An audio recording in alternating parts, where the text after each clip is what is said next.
ನಮಸ್ಕಾರ ಎಲ್ಲರಿಗೂ. ಬಾಳಿನ ನಾವಿಕ ಚಾನಲ್ಗೆ ಎಲ್ಲರಿಗೂ ಸ್ವಾಗತ. ಇಂದಿನ ದಿನ ತಮಗೆ ಯಾವುದ್ರ ಬಗ್ಗೆ ಮಾಹಿತಿ ಕೊಡ್ತೀನಪ್ಪ ಅಂದರೆ ಬುಧನ ವಿಚಾರ. ಹಾಗೂ ಈ ಚಾನಲಲ್ಲಿ ಬರತಕ್ಕಂಥ ಮಾಹಿತಿ ತಮಗೇನಾದ್ರು ಸತ್ಯ ಅನಿಸಿದ್ರೆ ತಮ್ಮ ಬಂಧು ಮಿತ್ರರಿಗೆ ಶೇರ್ ಮಾಡೋದನ್ನ ಮರಿಬೇಡಿ, ಹಾಗೂ ಲೈಕ್ ಮಾಡೋದನ್ನ ಮರಿಬೇಡಿ. ಕಮೆಂಟ್ ಸೆಕ್ಷನಲ್ಲಿ ಕಮೆಂಟ್ಸ್ ಮಾಡೋದು ಮರಿಬೇಡಿ. ಏನಾದರೂ ತಮಗೆ ಹೊಸದಾದ ಮಾಹಿತಿ ಏನಾದರೂ ಬೇಕು ಅನಿಸಿದ್ರೆ ಕಮೆಂಟ್ ಮಾಡೋದನ್ನ ಮರಿಬೇಡಿ. ಹಾಗೂ ನಿಮ್ಮ ಬಂಧು ಅಂದರೆ ನಿಮ್ಮ ಸ್ನೇಹಿತರು ಕೂಡ ಈ ಚಾನಲ್ನ ಸಬ್ಸ್ಕ್ರೈಬ್ ಆಗೋದು ತಿಳಿಸೋದನ್ನು ಮರಿಬೇಡಿ. ಬುಧನ ವಿಚಾರ ಅಂತ ಬಂದಾಗ, ಬುಧ ಅಂದಿದ ತಕ್ಷಣ ತಮಗೆಲ್ಲ ತಿಳಿದಾಗೆ ಇವರು ಯುವರಾಜನ ಪಟ್ಟವರು ಅಂದರೆ ಯುವರಾಜನ ಪಟ್ಟವನ್ನು ತಗೊಂಡವ್ರು ಯಾರಪ್ಪ ಅಂದರೆ ಒಂದು ಬುಧ ಗ್ರಹ ಆಗ್ತಾರೆ. ಇವ್ರಿಗೆ ಇರತಕ್ಕಂಥ ರಾಶಿ ಎರಡು ರಾಶಿ, ಅಂದ್ರೆ ಇವರು 2 ರಾಶಿಗೆ ಒಡೆಯನಾಗ್ತಾರೆ. ಯಾವ್ಯಾವ್ದಪ್ಪ ಅಂದ್ರೆ ಮಿಥುನ ರಾಶಿ ಹಾಗೂ ಕನ್ಯಾ ರಾಶಿಗೆ ಒಡೆಯನಾಗ್ತಾರೆ. ತಮ್ಗೆಲ್ಲ ನಾನು ಹಿಂದಿನ ನನ್ನ ವಿಡಿಯೋಲಿ ಹೇಳಿದೆ ರಾಜ ರಾಣಿ ಯಾರು ಅನ್ನೋದು. ಹಾಗಾಗಿ ಯುವರಾಜನಾಗಿ ನಡೆಸೋದಂಥವ್ರು ಅಂದ್ರೆ ಯಾವುದೇ ಒಂದು ಜಾತಕದಲ್ಲಿ ಅಂತ ನಾನು ತಿಳಿಸ್ತಾ ಇಲ್ಲ. ಒಂದು ಗ್ರಹದ ಒಂದು ಮಂಡಲದಲ್ಲಿ ಅಂದ್ರೆ ಒಂದು ಜಾತಕದ ಅಂದ್ರೆ ಏನು ಒಂದು ಕುಂಡಲಿ ಅಂತ ಬರುತ್ತೋ, ರಾಶಿ ಕುಂಡಲಿಯಲ್ಲಿ ನಮಗೆ ಒಂದು ರಾಜ ಅಂತ ಬರ್ತಾರೋ, ಅಂದ್ರೆ ರಾಜ ರಾಣಿ ಹೇಗ್ ಬರ್ತಾರೋ ಯುವರಾಜ ಅನ್ನತಕ್ಕಂಥ ಮಾಹಿತಿ ಇವರು ಕೊಟ್ಟಿದ್ದಾರೆ, ಅಂದ್ರೆ ಬುಧ ಗ್ರಹಕ್ಕೆ ಕೊಟ್ಟಿದ್ದಾರೆ. ಹಾಗಾಗಿ ಆ ಒಂದು ಯುವರಾಜ ಎಲ್ಲಿ ಇರ್ತಾನಪ್ಪ ಅನ್ನತಕ್ಕಂಥ ಮಾಹಿತಿ ತಮ್ಗೆಲ್ಲ ಸೌರಮಂಡಲದಲ್ಲಿ ತಿಳಿದಿರೋ ಹಾಗೆ ಸೂರ್ಯನ ಹತ್ತಿರನೇ ಇರತಕ್ಕಂಥದ್ದು ಯುವರಾಜ. ಹಾಗಾಗಿ ಸೂರ್ಯನ ಹತ್ತಿರದಲ್ಲೇ ಸಿಗೋದು ಒಂದು ಬುಧ ಗ್ರಹ ಆಗಿದೆ. ಹಾಗಾಗಿ ಇವರ ಒಂದು ಧಾನ್ಯ ಹೆಸರು ಕಾಳು. ಹಾಗೂ ಇವರು ವಾಸಿಸತಕ್ಕಂಥ ಜಾಗ ಯಾವುದಪ್ಪ ಅಂದ್ರೆ ಈಶಾನ್ಯ ಮೂಲೆ. ಅಂದ್ರೆ ಒಂದು ಈಶಾನ್ಯ ಮೂಲೆಯಲ್ಲಿ ಬುಧ ಗ್ರಹನು ವಾಸಿಸ್ತಾನೆ. ಅಂದ್ರೆ ತಮ್ಗೆಲ್ಲ ತಿಳಿದಿರ್ಬೋದು, ಯಾವುದೇ ಒಂದು ನವಗ್ರಹಗಳಲ್ಲಿ ಹೋದಾಗ ಈಶಾನ್ಯ ದಿಕ್ಕಿನಲ್ಲಿ ಬುಧ ಗ್ರಹನು ಇರ್ತಾನೆ. ಹಾಗಾಗಿ ಯಾವುದೇ ಒಬ್ಬ ವ್ಯಕ್ತಿಗೆ ಅಂದ್ರೆ ಈ ಬುಧನಿಂದ ಏನಾಗತ್ತೆ ಅಂತ ಫಲ ತಮ್ಗೆ ತಿಳಿಸ್ತಾ ಹೋಗ್ತೀನಿ. ತಮ್ಗೆ ಏನಾದ್ರೂ ಒಂದು ಕಮ್ಯುನಿಕೇಶನ್ ಸಂಬಂಧಪಟ್ಟದಂತ ಯಾವುದೇ ಒಂದು ಕಮ್ಯುನಿಕೇಶನ್ ಆಗಿರ್ಬೋದು, ಅಂದ್ರೆ ಕಮ್ಯುನಿಕೇಶನ್ ಸಂಬಂಧಪಟ್ಟಿರೋ ಸಾಫ್ಟ್ವೇರ್ ಆಗಿರ್ಬೋದು, ಏನೇ ಒಂದು ಎಲೆಕ್ಟ್ರಾನಿಕ್ ಸಂಬಂಧಪಟ್ಟಿರ್ಬೋದು. ಇವಾಗ ನಮಗೂ ನಿಮ್ಗೂ ಇರತಕ್ಕಂಥ ಕಮ್ಯುನಿಕೇಶನ್ ಅಂತ ಆಗಿರ್ಬೋದು. ಇದಕ್ಕೆಲ್ಲ ಒಡೆಯನ್ ಯಾರಪ್ಪ ಅನ್ನೋದಾದ್ರೆ ಬುಧ ಗ್ರಹ. ಬುಧ ಗ್ರಹನು ನಮ್ಗೇನಾದ್ರು ಚೆನ್ನಾಗಿದ್ದಿದ್ದೆ ಆದರೆ ಆ ವ್ಯಕ್ತಿಗೂ ಯಾವುದೇ ಒಂದು ಮಾತಿನ ವಿಚಾರ ಆಗಿರ್ಬೋದು, ಯಾವುದೇ ಒಂದು ಭಾಗ ಆಗಿರ್ಬೋದು, ಅಂದ್ರೆ ಒಂದು ಮಾತಿನ ತತ್ವ ಶುಭಕಾಯಕ ಅನ್ನೋದು ಬರುತ್ತೆ. ಅಂದ್ರೆ ಚೌತರ್ಯದಿಂದ, ಅಂದ್ರೆ ಅವನು ಯಾವುದೇ ಒಂದು ಮಾತುಕತೆ ಆಗಿರ್ಬೋದು ಬುದ್ಧಿವಂತಿಕೆಯಿಂದ ಮಾತುಕತೆಯಲ್ಲೇ ಮಾತಾಡ್ತಾನೆ ಅನ್ನತಕ್ಕಂಥ ಮಾಹಿತಿ ಸಾಕಷ್ಟು ಇದೆ. ಹಾಗೆ ಒಂದು ಬುಧನ ವಿಚಾರ ಬಂದಾಗ ಇವನಿಗೆ 2 ಸ್ನೇಹಿತರಿರ್ತಾರೆ. ಅಂದ್ರೆ ಯಾವುದೇ ಕಾರಣದಲ್ಲೂ ಅಂದ್ರೆ ಬುಧನಿಗೆ ಒಂದು ಮಿತ್ರ ಯಾರು ಅಂದ್ರೆ ಶನಿ ಗ್ರಹನು ಹಾಗೂ ಒಂದು ಶುಕ್ರ ಗ್ರಹನು 2 ಮಿತ್ರರಾಗ್ತಾರೆ. ಯಾಕಂದ್ರೆ ಅವರಿಬ್ರಿಗೂ ಸ್ನೇಹಿತರು. ಆದ್ರೆ ಶತ್ರು ಗ್ರಹಗಳು ಯಾರಪ್ಪ ಅಂದ್ರೆ ಒಂದು ಅಂಗಾರಕನು ಇವ್ರಿಗೆ ಶತ್ರು ಆಗ್ತಾರೆ. ಅಂದ್ರೆ ಯಾವುದೇ ಒಬ್ಬ ಅಂಗಾರಕನ ಮದುವೆ, ಅಂದ್ರೆ ಅಂಗಾರಕ ದೃಷ್ಟಿಯನ್ನ ಮದುವೆ ಆದ್ರೆ ಅವರು ಜಗ್ಲ ತಂದಾದ್ರಿಗಳು. ಅಂದ್ರೆ ಈ ಒಂದು ಏನ್ ಮ್ಯಾಚಿಂಗ್ ಅಂತ ಬರುತ್ತೋ ಆ ಮ್ಯಾಚಿಂಗ್ ವಿಚಾರದಲ್ಲಿ ತಮ್ಗೆ ಇದ್ರ ವಿಚಾರವನ್ನು ತಿಳಿಸ್ತಾ ಹೋಗ್ತೀನಿ. ಆದ್ರೆ ತಮ್ಗೆ ತಿಳಿಸ್ತಾ ಒಂದು ಬುಧನ ವಿಚಾರ ಏನೋ ತಿಳಿಸ್ತೆ ಯಾವ ಒಂದು ಕಾಯಿಲೆಯನ್ನು ಕೊಡ್ತಾನಪ್ಪ ಅನ್ನತಕ್ಕಂಥ ಮಾಹಿತಿ ಇದ್ರಲ್ಲಿ ನೀಡ್ತೀನಿ ನೋಡಿ. ತಮ್ಗೆಲ್ಲ ತಿಳಿದಿರೋ ಹಾಗೆ ಒಂದು ಬಿಳಿಯ ಮಚ್ಚೆ ಅಂದ್ರೆ ತೊಣ್ಣಿನ ಭಾಗ, ಅಂದ್ರೆ ಎಷ್ಟೋ ಜನಕ್ಕೆ ಗೊತ್ತಿರ್ಬೋದು ವೈಟ್ ಪ್ಯಾಚಸ್ ಅಂತ ಹೇಳ್ತೀರಾ.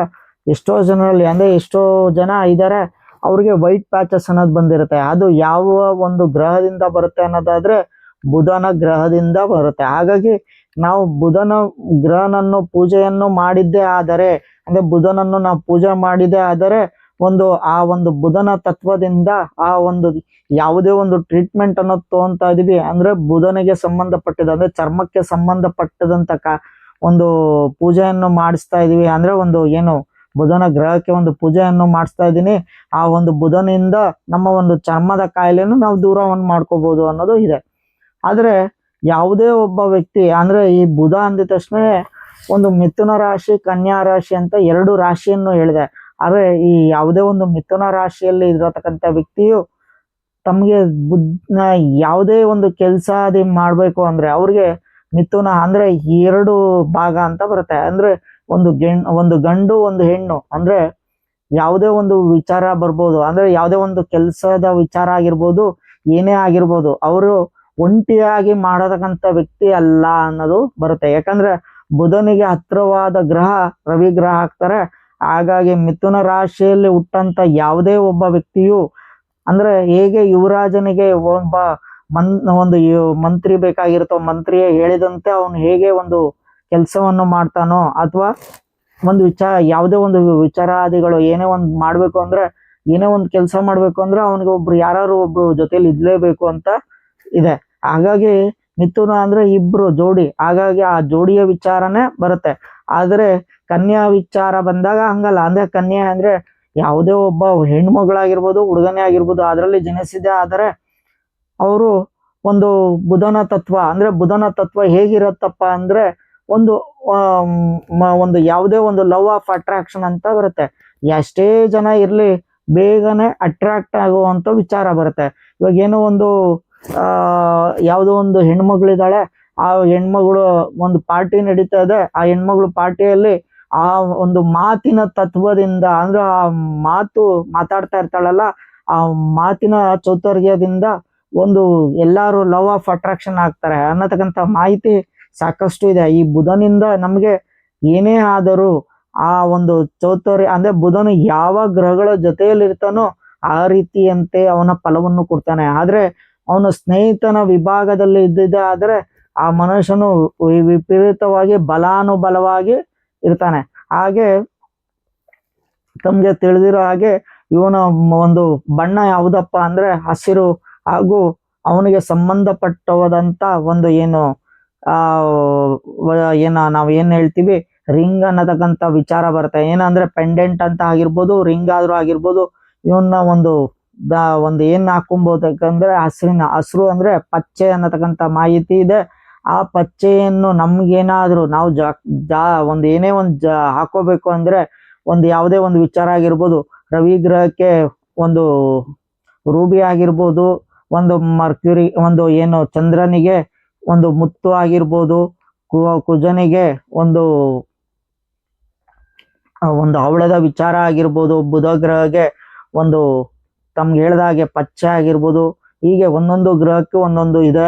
ಹಾಗಾಗಿ ನಾವು ಏನೇ ಒಂದು ಗ್ರಹಗಳನ್ನ ನಾವು ನಮ್ಮ ಅಂಗೈಗೆ ಒಂದು ಕೈಗೆ ಆಗ್ಲಿ, ನಮ್ಮ ದೇಹದ ಭಾಗದಲ್ಲಿ ಯಾವುದೇ ಒಂದು ಪೆಂಡೆಂಟಿನ ಭಾಗ ಆಗಿರ್ಬೋದು, ಆ ಒಂದು ತತ್ವ ಲಾಕೆಟ್ ರೀತಿಯಲ್ಲಿ ನಾವು ಹಾಕೊಂತೀವಿ ಅಂದ್ರೂ, ಆ ಒಂದು ಏನೇ ಒಂದು ಹಾಕೋಬೇಕು ಅಂದ್ರೂ ಆ ಬಲಾನುಸಾರ, ಅಂದ್ರೆ ಅದರದ ಬಲ ನಮ್ಮ ಜಾತಕದಲ್ಲಿ ಎಷ್ಟು ಬಲವಿದೆಯೋ, ಅಂದ್ರೆ ನೀಚ ಸ್ಥಾನದಲ್ಲಿ ಇದ್ದಂತ ಗ್ರಹಕ್ಕೆ ನಾವು ಆ ಒಂದು ಏನೇ ಒಂದು ರಾಶಿಯ ತತ್ವದಲ್ಲಿ ನಾವು ಹಾಕಿದ್ದೆ ಆದ್ರೆ ಅದು ಬಲ ಸಿಗಲ್ಲ. ಹಾಗಾಗಿ ನಮ್ಮ ಜಾತಕದಲ್ಲಿ ಏನಾದರಾದರೂ ಯಾರಿಗೆ ಬಲ ಅನುಸಾರ ಇರುತ್ತೋ, ಅಂದ್ರೆ ಆ ಒಂದು ಗ್ರಹದ ಬಲ ಇರುತ್ತೋ ಅವ್ರಿಗೆ ನಾವು ಒಂದು ಬಲವನ್ನು ಕೊಟ್ಟಿದ್ದೆ ಆದ್ರೆ ಆ ಶಕ್ತಿಯಿಂದ ನಮ್ಗೆ ಆ ಒಂದು ಸಾಕಷ್ಟು ವಿಚಾರಗಳು ಆಗತ್ತೆ ಅನ್ನತಕ್ಕಂಥ ಮಾಹಿತಿ ನಮ್ಮ ಹಿರಿಯರು ಕೊಟ್ಟಿದ್ದಾರೆ. ಏನೇ ಆದಾಗ್ಲಿ, ಏನೇ ತಿಳಿದಿರಲಿ, ಆದ್ರೆ ಬುಧನ ತತ್ವ ಬಂದ್ರೆ ಸಾಕಷ್ಟು ಬಲಾನುಬಲ, ಅಂದ್ರೆ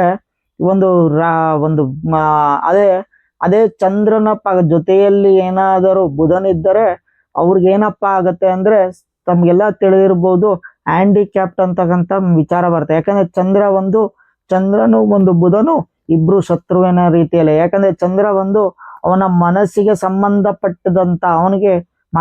ಸಂಬಂಧಪಟ್ಟದಂತ ತೊಂದರೆಯನ್ನು ಅನುಭವಿಸ್ತಾನೆ. ಹಾಗೆ ಚಂದ್ರ ರಾಹು ಬುಧನು ಇದ್ದರೆ ಅವನು ಪೂರ್ತಿಯಾಗಿ ಮನುಷ್ಯನಂತೆ ಇಲ್ಲದೆ